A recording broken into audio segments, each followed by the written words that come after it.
It's 24 minutes to 9 and you are watching the South African Morning. While living in the city of gold can be exciting, but also demanding, stressful and overwhelming. A new book captures the daily life of Joburgers. In our book review today, we're joined by Nicky Falkof, the co-editor of Anxious Joburg, The Inner Lives of a Global South City. Very good morning to you, Nicky. Now, I love the title of the book because as someone who isn't originally from Joburg, I can completely relate with the contradictory feelings that come with living here and just the contradiction, that comes with the society and living in Joburg. What influenced the decision to put together these essays?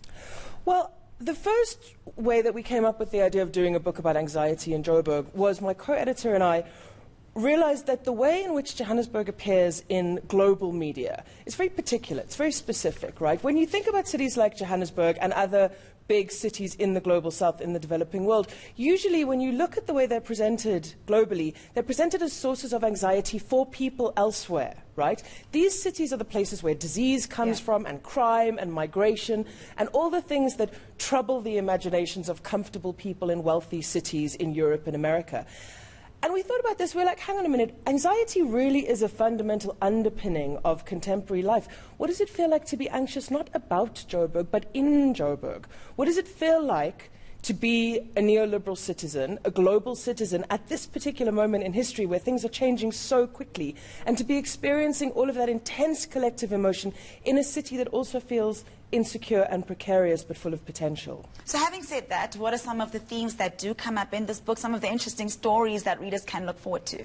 Well, the book, we haven't arranged it in themes as such, but there are a number of themes that crop up throughout it. Of course, this is a book about Johannesburg. There's a lot of stuff about crime. Yeah. That is going to happen. We also have a lot of our contributors talk in really detailed ways about gender. We have a lot of really interesting stories about the experience of being female in the city, the experience of traversing Johannesburg as a young black woman, taking public transport, taking taxis in Joburg. How does that feel? What kind of safety or lack of safety, what kind of power or lack of power do you get from moving across the city in this way? We have a wonderful chapter by a young author named Lebohang Masango, who's very well known for the children's books that she writes about what she calls compensated relationships, what we more commonly refer to as blessers and blessees. How do young women navigate these kinds of relationships in a city that is so competitive and so expensive and so hard to succeed in? But then we also have, contrastingly, we have completely different chapters. We have some people working on the anxiety of very privileged, particularly white people in the suburbs. We have some people working on the experience of living in the CBD and what it feels like to try and gain some sort of security and safety and sense of self in central Johannesburg as a working class person. It is an interdisciplinary approach, with contributions from the likes of psychology, media studies, anthropology, and a lot more. So who is this book written for, and can, for example, a non-academic audience still indulge and enjoy the book? That is what we hope. It did begin life as an academic book. It came out of an academic conference. But in putting the book together and working with our publishers, Wits University Press, we really tried as hard as possible to go away from a hard academic book. So there are some chapters in the book that might be a little bit more dense, a little bit more theoretical. There are other chapters in the book that are completely narrative. There's some work in the book that is entirely creative and totally accessible to any reader. So we've pitched it at a number of different levels, and we also have authors from various positions. We don't just have very famous, skilled, well-known academics. We have a lot of early career scholars. We have a lot of younger people who understand the city in ways that more established scholars really don't, because we live in a much more secure version of Johannesburg.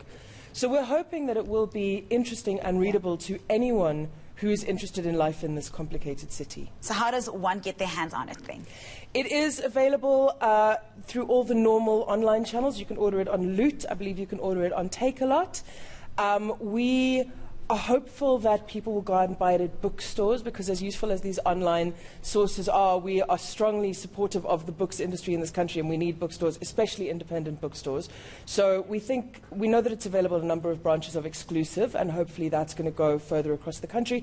But also independent bookstores, we know particularly in Johannesburg and Cape Town, are already stocking it, so we'd recommend that people get it from them. All right, thank you very much, Nicky Falkof, co-editor of Anxious Joburg, The Inner Lives of a Global South City.